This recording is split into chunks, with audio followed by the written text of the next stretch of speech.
चला मंडळी, आज आपण करूया कुरकुरीत आणि चमचमीत कच्च्या केळ्याचे काप करण्यासाठी कच्च्या केळ्याचा मागचा पुढचा देठ कापून त्याची सालं सोलून घ्यायची आहेत।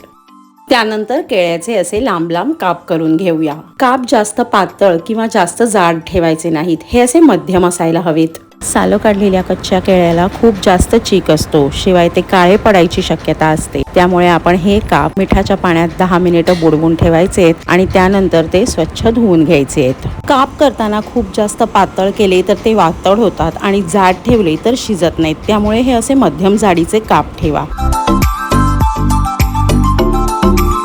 काप भिजतायत तोपर्यंत आपण कापांसाठी मसाला तयार करूया। त्यासाठी इथं मी एका प्लेटमध्ये घेतलेली आहे 3 टेबलस्पून आलं लसूण पेस्ट। ही मी घरी तयार केलेली आलं लसूण पेस्ट आहे। 15 लसणाच्या पाकळ्या आणि 1.5 ते 2 इंच आल्याचा तुकडा एकत्र वाटून घेतलेले आहेत। तुम्ही विकत बाजारात तयार पेस्ट मिळते ती घेतली तरीही चालेल।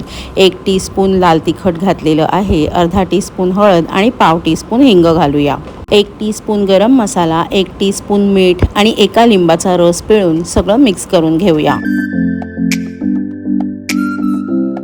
आता हा तयार केलेला मसाला केळ्याच्या कापांना सगळीकडे एकसारखा व्यवस्थित लावून घेऊया। सगळ्या कापांना मस्तपैकी मसाला एकसारखा लावून झालेला आहे। आता ही कापं 10 मिनिटं झाकून ठेवूया, म्हणजे मसाला कापांमध्ये छान मुरेल। आणखीन एका मोठ्या प्लेटमध्ये आपण घेतलंय 4 ते 5 टेबलस्पून तांदळाचं पीठ। यातच घालूया 1 टेबलस्पून बारीक रवा, 1 टीस्पून लाल तिखट, अर्धा टीस्पून मीठ आणि सगळं मिक्स करून घेऊया। केळ्याचे काप मसाल्यात छान मुरलेले आहेत। या स्टेजला थोडासा मसाला टेस्ट करून बघा, तिखट मीठ काही कमी जास्त वाटलं तर ॲडजस्ट करा।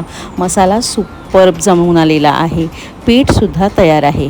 चला आता आपण काप शॅलो फ्राय करून घेऊया। मसाला लावलेले काप पिठात व्यवस्थित घोळवून घ्यायचे आहेत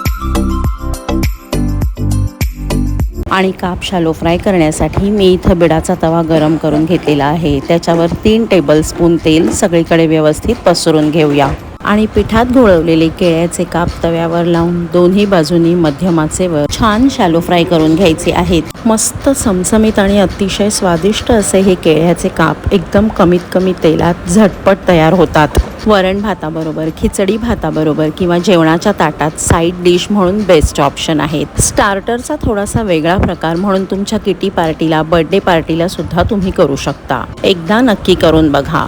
सो फ्रेंड्स, हा व्हिडिओ तुम्हाला थोडा जरी आवडला असेल तर त्याला भरपूर प्रमाणात लाईक करा। व्हिडिओ तुमच्या फॅमिली आणि फ्रेंड्ससोबत शेअर सुद्धा करा आणि अशाच इनोव्हेटिव्ह रेसिपीज बघण्यासाठी सुहानीज किचनला सबस्क्राईब करा। भेटूया लवकरच एका नवीन रेसिपीसह, पण तोपर्यंत बाय बाय।